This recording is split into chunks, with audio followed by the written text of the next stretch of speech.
Il y a 3 grands piliers sur Google Ads qui te permettent d'avoir une excellente analyse et donc des solutions. Si tu les connais, c'est que tu as déjà un très bon niveau. Donc quand ta campagne Google Ads ne fonctionne pas, tu as toujours un réflexe, c'est de te dire peut-être que le budget n'est pas suffisamment haut, peut-être que je vais changer mes enchères, peut-être que je vais réduire mon budget, peut-être que je vais changer un titre dans mon annonce, mais en réalité, c'est jamais vraiment ça qui va faire la différence. Chez Colid, on a audité plus de 1000 comptes Google Ads et aujourd'hui, on a une méthodologie avec 3 piliers d'analyse qui nous permettent justement d'obtenir d'excellents résultats pour nos clients sur Google Ads. Bon, le premier pilier, c'est le ciblage. Et en l'occurrence, c'est les mots-clés. Et dans les mots-clés, il y a deux choses. Il y a déjà la pertinence du mot-clé. Il ne faut pas qu'on soit trop à côté du produit, sinon on risque de proposer une expérience utilisateur qui n'est pas complètement pertinente avec l'offre qu'on a à leur proposer. Mais il y a derrière le mot-clé ce qu'on appelle les termes de recherche. Donc quand vous auditez votre compte, regardez bien la liste des mots-clés. Si vous voyez que vous avez 90% de vos mots-clés qui touchent à votre offre précisément, ça peut le faire. Je donne un exemple très concret. Si aujourd'hui vous avez 50 mots-clés sur Google Ads et que parmi ces 50 mots-clés, vous êtes dans le sujet par exemple des mutuelles seniors et que vous avez mutuelle comme mot-clé, ben, on pourrait dire que oui, vous avez des gens qui sont dans votre persona, dans votre cible, qui vont taper mutuelle alors que c'est plutôt de la mutuelle senior qu'ils recherchent,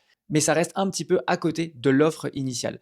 Donc le bon mot-clé serait plutôt mutuelle senior, prix mutuelle senior, comparateur mutuelle senior, et à ce moment-là, on pourrait vraiment avoir une pertinence à 100% entre les mots-clés et la landing page. Ça ne veut pas dire qu'on ne peut pas aller chercher des mots-clés mutuels plus génériques, mais on le ferait plutôt en deuxième temps pour scale le compte une fois qu'on aura déjà validé que le mot-clé le plus précis obtient des résultats très probants. Deuxième pilier, les annonces. C'est là que tout se suit. Vous avez vos mots-clés, ils sont pertinents. Par la suite, vous avez vos annonces. Vous avez 15 titres, 4 descriptions.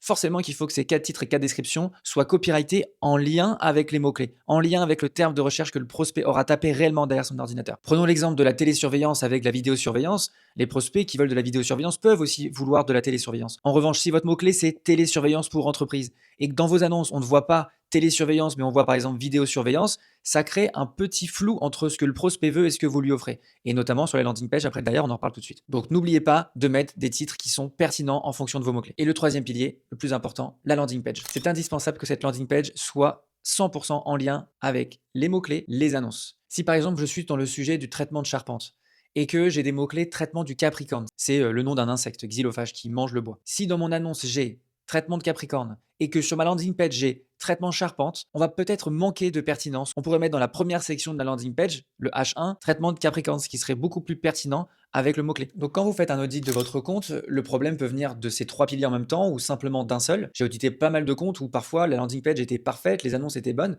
mais par contre les mots-clés étaient très mal choisis et le budget était réparti à 90% sur des termes de recherche qui n'avaient strictement rien à voir avec l'offre proposée. Ou alors c'était parfois la landing page qui proposait quelque chose qui était trop générique et qui n'était pas assez spécifique. Il faut absolument proposer une expérience utilisateur qui est pertinente et qui est 100% de relation entre ces 3 piliers. Si tu veux que mes équipes regardent ton compte Google Ads et repèrent s'il y a suffisamment de pertinence entre les mots-clés, tes annonces et ta landing page, clique sur le lien dans ma bio.